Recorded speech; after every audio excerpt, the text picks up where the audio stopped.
Here we Welcome are. back to SaltyGillz. SaltyGillz. Dockside. Dockside 6.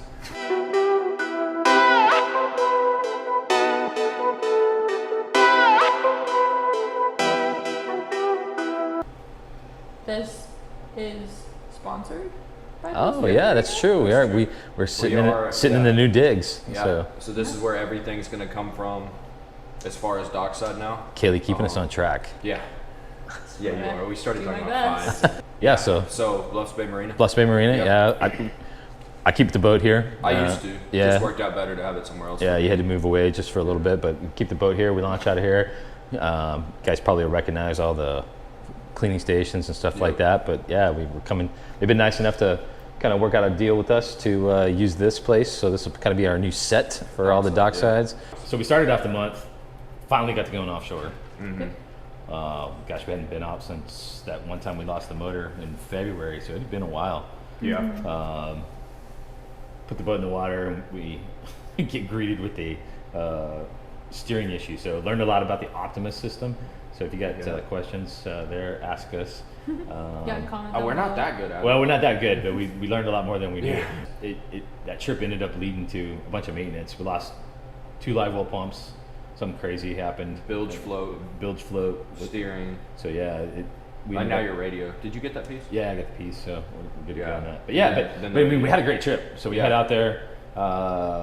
Forgot where we stopped first off. Oh, We stopped at the saddle. Yeah, so stopped at the saddle on the way out there. Got a quick, good snapper limit. Yeah. And big snapper, That was too. our first time using Federal. electrics. Yeah, well, federal season Yeah. just opened up. But kind of our first time too with throwing the electrics down there for snapper. Kind of, I still hand cranked mine too. that's true. We did do I it. did. I hand cranked one and then I cheated on the other one. But I didn't catch any because I was a little sea nauseous from not eating. well, Always to eat. start that whole day off, forecast was for 2s, and Yeah, it was we not start 2s. blasting out there, and it's 3s, 4s. I think what hits her though sometimes in the morning, she's not really awake when she gets here, and then Yeah. she gets on the boat and she's asleep, and she hasn't. See, I won't sleep on the boat until after I've already gotten my sea legs. Yeah. After my brain's used to the Maybe I rocking. need to do that. Well, it was the first trip out in a while too, so it's kind of one of those. But after, I was what it hand was. cranked the Yeah. swordfish up most of the way. Yeah, you so. did. Yeah. Yeah, so we but- get out there, get on the snapper, get that done pretty quick. Some decent federal snapper. We didn't really. We were not picky. If it was a keeper, we Yeah, kept it was going in. because we had our plan for the day was snapper, tile, and then go catch a swordfish. So snapper went well. We went Pretty much to we're dropping tiles. down big old live piggy purchase. We scored it. We had some squid on them too. Yeah, some squid, but scored a good. We were kind of looking for the reason we went out there so deep to the saddle though is first of all it was on our way and it always has fish on it, and then second, I've caught a lot of good grouper in that area. Right, Some we were hoping to pull up pinpoints. some grouper, yeah. So it all worked out. We went and grabbed our snapper, tried to grab some tiles, ended up with some. I don't remember We what type of had snapper those were. winchman snapper and Yep. hake and whatever that poison is, a scorpion fish. Yeah. People really like those though. I've been looking more and more. Scorpion Yeah. fish? Yeah. So you just have to be careful when you grab them? No, it's not even all of them. It's just their top dorsal fish. Just the top dorsal, yeah. I didn't Oh, think really? they're not like what's that other fish that people eat? Lionfish.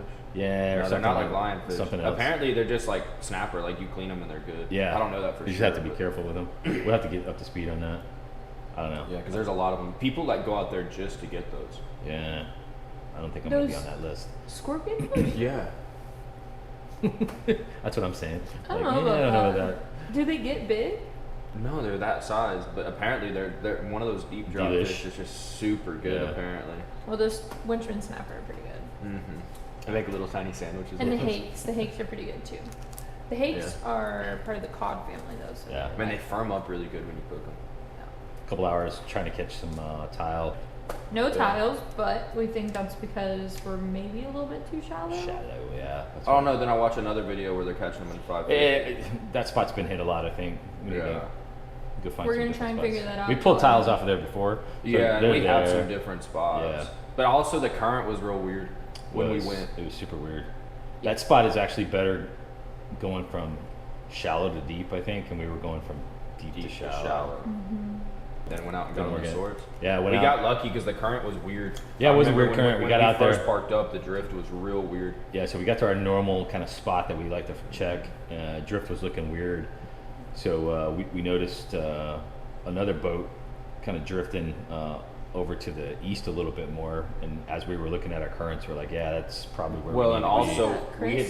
we had caught 2 swords out of that spot before. Yeah. Yeah, I landed a big one and dropped one more time. Missed one. It swam around. I don't. Yeah, that was a weird. I was thinking about that bite again, but you know what we talked about in the video was. Yeah, we did talk about it a little bit. It was we were sitting there and it was full bites, like looked like full bites. We cranked on him. He was there. I think he beat it so much he beat the hook flat. Exactly. Or because we tie him up so good, but it's eventually if they just if he's whacking it, get the right whack on there. Yep. And he folded that hook down to where when he grabbed it. Yep. I think he had it either in his belly or something. But then we came tight enough for long enough that he had it somewhere, but I'm pretty sure he just decided to spit it. Yeah. I don't know. There was a lot of weird things that happened. Yeah. Happened with that one. But it was good. The one we caught, real nice fish. What we think is he was probably not from around here, so to speak. No. So probably he was a half pumpkin. It was real weird. Did you notice that in the fillet, in the steaks? There's orange on the outside. And yeah, he was like in the process of becoming a pumpkin from his diet. He's changing his diet. Yeah. Yeah. And it was then weird. a couple weekends later, Cole and I snuck out in hopes of catching snapper, but actually we caught Mahi and Cobia. Yeah. Didn't even make it there. Yeah, you guys were just heading out to snap a fish, maybe look for some coves, and that's why you come prepared though. Yeah. Come prepared. I mean, you go snapper fishing, you still have 6 extra rods with you. I mean, really, that's all it comes down to. Just be prepared, have the extra cut bait, have the extra bait with you, and then you can bounce around right and do whatever you need to. Then you end up coming back with 35 chicken mahi and a cobia instead of snapper, which we went out. It was rough, really close to shore for about the first 3 or 4 miles, and then it slicked out again, and then found those mahi. Yeah. Got lucky. We were ready. I mean, that's not our first rodeo running into those. Yeah. And then right before we left, got lucky and tagged that cobia, which Kaleigh thought was a giant, but it was. Well, I've never seen a decent cobia. fish. Wasn't massive. Yeah. He was just over the legal limit, but also the first one that this is the first legal cobia that I've seen in 3 years. Yeah. 3. Yeah. If you count this year, 3 years. Yeah. I hooked They're in, just hard to find. was it 2 years ago. It's fishing for snapper. I hooked into a big old cobia, but he ended up breaking me off. They're strong. Yeah. But to kind of get into the mahi thing a little bit, because we didn't really talk about it much during the video. Yeah, but the first thing I get is I get an in-reach text or like I forgot what it said, that like 30 mahi in the boat or something. No, I like texted you guys. I said I think we have 10 mahi in the boat. Yeah, There was something like that. hundreds of And then I them in texted that you like little 10 minutes later. I was like 20 mahi. Yeah, in the I was boat. like, you gotta be kidding me. Rise Well, at so home. we pulled up to the buoy. Yeah, so you and tell we're the story. looking to see if there was anything there. We noticed Yeah. mahi, and you'll hear Cole say it, they were really, really deep down. So what we've done before, and it's always worked, is one person will cut bait and the other person will chum. So Cole was throwing and I was cutting the bait. Well, but we started off really slow. So when they're that deep, Yeah. Talk about it too first. You said buoy, but it was really just a plastic jug. plastic Yeah. With a string on it. Yeah. Something. Yeah. So just Just a that plastic standard, jug you know. that and was maybe 2 feet by 2 feet. in Texas, we've had some days where like nothing holds tons of fish, you know. Yeah, so- and it's just Yeah, we've had days where we literally pull up to 9 giant logs out in the middle Yeah, of the ocean nothing and there's on them. nothing So you guys on are just them. cruising along and you happen to see this And plastic we saw jug it out there. actually- to be honest, what we were actually doing was I have a spot that's real close to there, and honestly, we had stopped at a couple different spots, but there was nothing on them, and we'll get into that later. But I think the snapper had gone really deep because the water warmed water's up so too warm. fast. Yep. And I don't think the shrimp had brought them back in yet. No. But we were actually looking at another spot, and Katie's like, "Well, there's a jug over there." And I was like, "Let me look at the bottom first. Give me a second. You know, it's not going anywhere. We can see it." And I was like, "Okay, well, before we do anything, let's go look at the jug." Well, when we pulled up, there was some bait fish right underneath it, and then way, way, way down deep, you could kind of see one flash. And I was like, "Okay, well, there's some mahi on it, but they're deep." So instead of just throwing a ton of chum out, we took a couple pieces and put it right towards the buoy, got all the bait fish to go back to the buoy, and then we threw just a couple of pieces out. I mean, not even a handful, and it started sinking down. And as soon as one of them ate, they lifted right up, but they still stayed down. They stayed a little deeper, yeah. And then they started to kind of congregate underneath the boat. It's that green belly. Yeah. That Mama Mahi was Big up on Mama top. Mahi. That's what we always talk about, is we think that the Mahi, because every time we get into Mahi, they always congregate right underneath They the react boat. to that boat. We think it's because the different bottom than of the boat any- is lime I think green. it's the size. I think, Well, I think the color too. It's the color, yeah. and I think that two-stroke for some reason strums maybe just a little bit different to where the Mahi like it. Because I mean, Yeah, it's true. I've done it on tons of different boats, but there's something about that either They the say green belly yeah. or They say that some boats just like the harmonics. You know, I if don't you read know. about it, It might be the interesting. green belly. Who I think knows? it's- I It's think not it's a big that. shadow above them. I think it's that. I think that green makes them feel like, oh, it's Like a a bigger, home. like it's a big school up above them. Yeah. And so, They get more comfortable Yeah. because I don't have to feed them as hard. yeah, To get them going, they kind of just now they're hanging yeah. out. It's like they're part of the big, the big ball that So- they think is a big ball up above them. Yeah. So Cole you tied on a little circle hook, which we showed in the beginning of that video, talking about how Yes. we prepare to go offshore. Yeah, so I usually start off. I mean, it's just a fact what we do. I usually start off with a little baby J hook when I get into those chicken mahi, on a heavier rod with a small leader, and I'll let them eat it. Literally, we threw the piece of squid out, and when it got as deep as they were, we were hooked up, and They just cooperate. Yeah, they That's cooperate. at the end of the day, they just cooperate. Yeah, and we've all been there when they're just Sometimes they're just hard headed. They don't want to you listen. throw everything in front of them, they don't care. Yeah, And then this time they cooperated. It's just how it goes. yeah, Yep. And then getting into the end of the month. the end of the month, we fished after Alberta on that Saturday. Launched the boat in a parking lot. I mean, the water was Yeah, water 2 to was 3 feet super high. higher than it was supposed to be. The actual surge was over 4 feet, depending on which part of the coast you were Right. at. Yeah, that video will come out after. In Rockport, there was 2 feet of water on the main highway. Yeah. It is interesting. But going out and fishing after that, you gotta go back to just keeping it really simple. You have no idea where the fish are. You gotta Right. look for the same stuff every single time. And you just have to really try to zone in on what you know about fish in order to have that successful day, which we were able to pull off. I mean, And a lot of it comes just from trial and error and Yeah. learning from other people's experience. yeah. They got talking so to the much right water. They get fish got everywhere to go. We talked about that before. it's my least favorite thing. Yeah, we like it when the water's low Low because it tide. concentrates. Yeah, Mhm. low Yeah. tide. But now you got fish exploring everywhere But that's it- flooded out and looking for bait. I mean, and it all that. worked out. We did catch. I mean, I was wading up to my shoulders in water, which I mean is totally fine. But we caught a couple 5 or 6 pounders. Cool about the high tide versus the low tide is it spreads the fish out, but if you take what you know about trout and how they like to orientate around structure and you can find the bait near that structure, it's actually almost easier. And there's one reason for that, is because when the tide comes up that high, you're now fishing things that used to be dry or very, very shallow. Right. And so you can see what all that structure is. You know what it that's what all I did. I went somewhere where I know, hey, it's normally calf deep or knee deep, but I know what all that looks like because I see it when it's dry. Right. So I know where those potholes are. I know where this island used to be. Hey, we can go fish this island.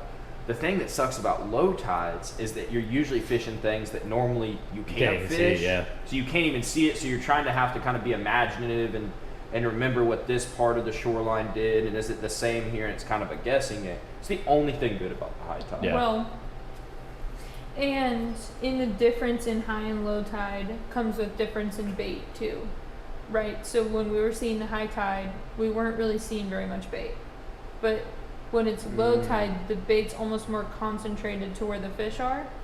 Would Well, it's you because agree? you take away the water. Right, exactly. Yeah. So, our viewers, Chris, asked on Instagram, how do you look for the right bait in the bay? So, like, what are you looking for specifically when you pull up to a spot? It just depends the time of year and what they're on. I mean, in the wintertime versus the springtime, you're just looking for different bait. The big giant mullet,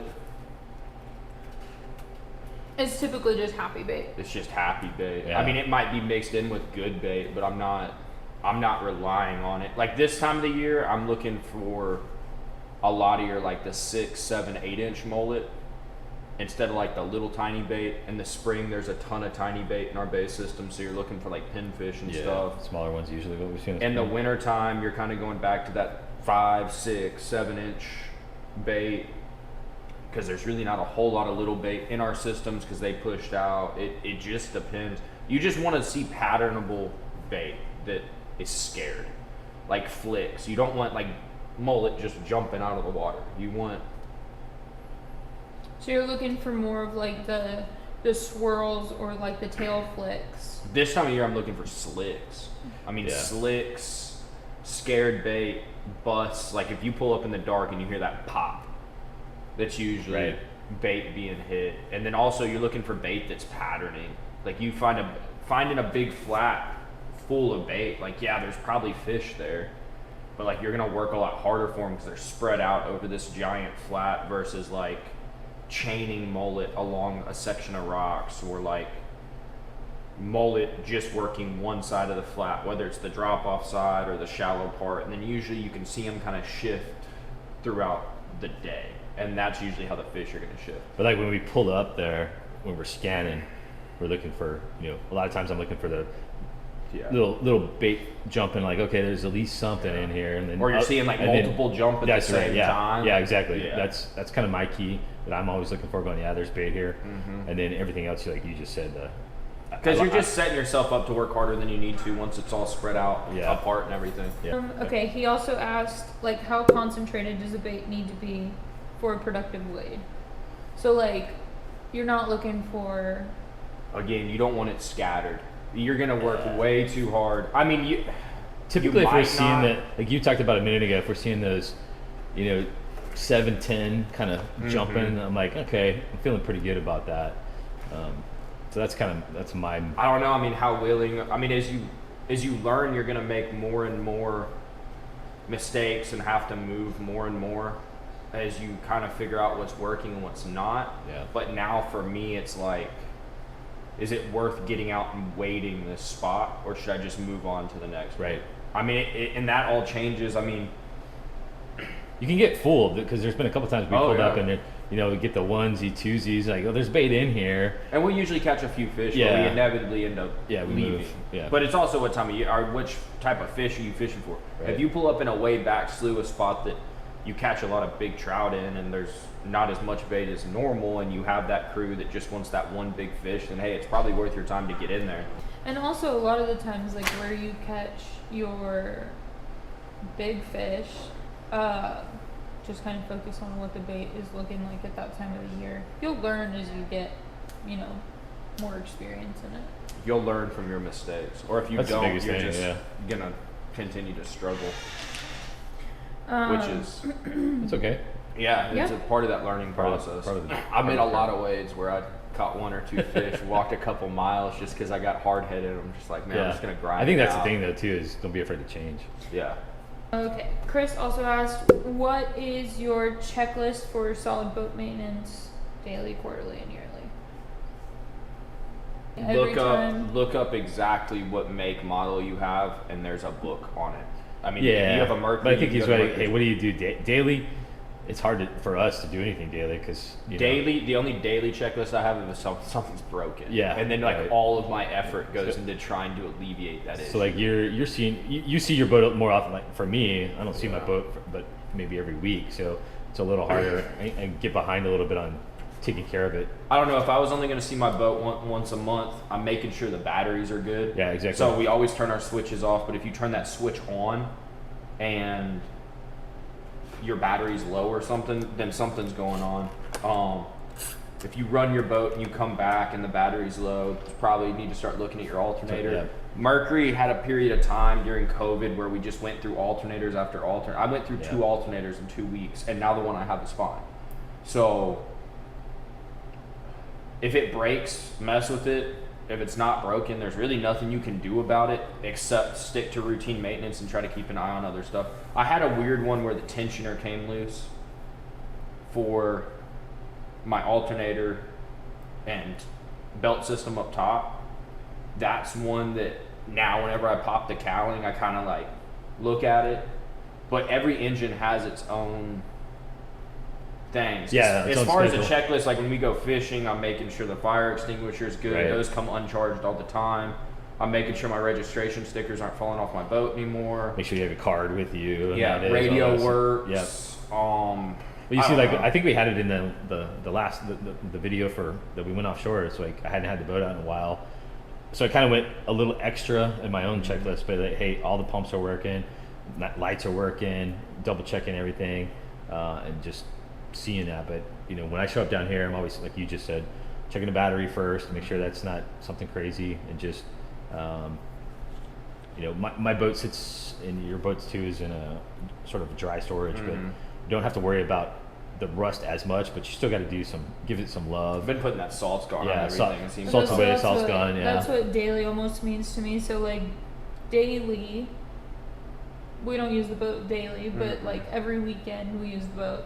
So when we're done with the boat and we come back, we flush the motors, how many you have. So we Off use the a water. marine safe Yeah. boat soap, and then we spray it with Salt's Gone. And Salt's Gone's gonna, it's like a pH balancer almost, right? yeah. Well, it scrubs So- all the salt off of there. It sort of keeps it from sticking. So and the one we everything else. use takes away all types of salt and then corrosion. Some of them just remove sea salt. Just Yeah. do your research. The research I did, I've We used prefer other Salt's ones. Gone. This is the one I ended up with. Yeah. Yeah, Salt's Gun's got that anti-corrosion thing in it. Yeah.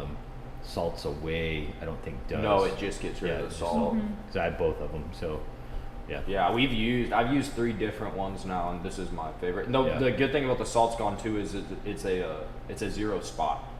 So as long as you soak your boat correctly and do all that good stuff, then when you spray this stuff on there, it leaves no water spots. So I have Yeah. a black boat. That's a big deal Yeah. to me. It's not actually a big deal to me. It's just makes life And then easier. and then we also check the area where like we have all of our bilge pumps, and Yeah, wash that out. I think the other thing too that we wash it out and just give it kind of a once over to make sure we don't see anything out of the ordinary wrong. As far as like boat maintenance though, whatever your engine, people, if you're not hitting 100 hours in a year, you need to do your service once a year. I think pretty much anyone will tell you that, especially your impeller and stuff like that. Even if you only used it a couple of times, a lot of those components are rubber. They're not meant to be there for forever. I mean, if you run your boat 100 hours in 5 years, stuff's still gonna fail and break just because of age. And then I would say maybe every 6 months. It just depends how much we use the boat. Probably every 6 months, I polish and wax the boat. Ryan isn't as big on that as maybe I am, but we polish and wax it and just try to keep everything in the best. If it looks like it needs to be replaced, you probably need to replace it. Yeah, and like Cole said, we have a black boat, and black is very hard to keep water spots off of and clean, and The wax protects against the sunlight, keeps it from fading and getting oxidation. yep. I don't know. There's a lot of things you can do to just make sure that your time on the water is as easy as possible if you spend the time before. Yeah, I think for me, just because I'm not here all the time, I let the appearance slip a little bit more than some people. I'm not quite as anal about that as some people are. I'm like I have it for functionality, but that's what I focus on is, hey, when I get here, the things that are going to keep me safe and get me back and forth, make sure those are working, and then I think put time into other things later on. Part of your appearance thing too is your boat doesn't get used Yeah, nearly the frequency that Right. mine does, just because we have more inshore opportunities than exactly. offshore. But one thing I get from being here at Bluff Bay is they wash my boat for me too, Yeah. after every time. So, and then they pre-wash it before we go out. So that kind of helps my situation, just being not living here, being able to take care of that myself. Yeah. But probably if I'd lived here, I'd be on a more Yeah. detailed schedule like you are. Yeah, and I think the biggest thing that pushed me into going the route that I went is you have a couple houses down here and places to keep all your tackle. I needed a place that I could really, as tackle developed and tackle got more and more complicated and everything, that I could put it in the barn and lock it up and have a workplace just to really focus time. No doubt, I would like to have that too. That's one thing that's I don't get here, but trade-offs with everything. For sure. All right, that's all for Dockside 6. Touch on stuff slowly but surely. Yeah. So we'll Guys, we'll see you on the water. See you around town. Water. We, See you at Roy's. Yeah. see everywhere. See you Everywhere. everywhere. We enjoy talking to y'all. We do see y'all everywhere. We But enjoy only if y'all come say hi. We don't Right. just No, we don't know who's we don't know who's a fan, But- who's not a fan. Guys, have fun on the water. Be safe during the storm. And See you next time. See you. Like, subscribe, comment down below Yeah, keep Any sending more your questions. if you have any Questions. more questions. Questions. put your questions on there. Cool. Guys, SaltyGillz. See you. Come get some.